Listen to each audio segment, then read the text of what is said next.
దాదాపు ఒక 25 ఏళ్లగా ఈ ఈటీవీ ఛానల్లో పట్టుబట్టి కార్యక్రమం జరగాలి అని ఒక పట్టుదలతో ఆ కార్యక్రమాన్ని జరిపించారు.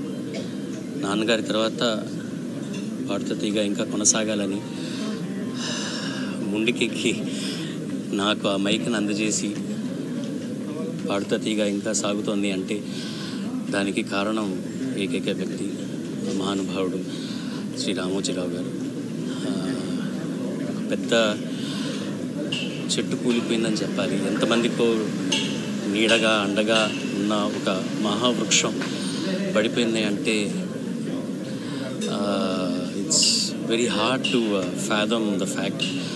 But life goes on and ఆయన ఆశీర్వాదాలు మనందరి మీద ఉంటాయని కోరుకుంటున్నాను. May his soul rest in piece.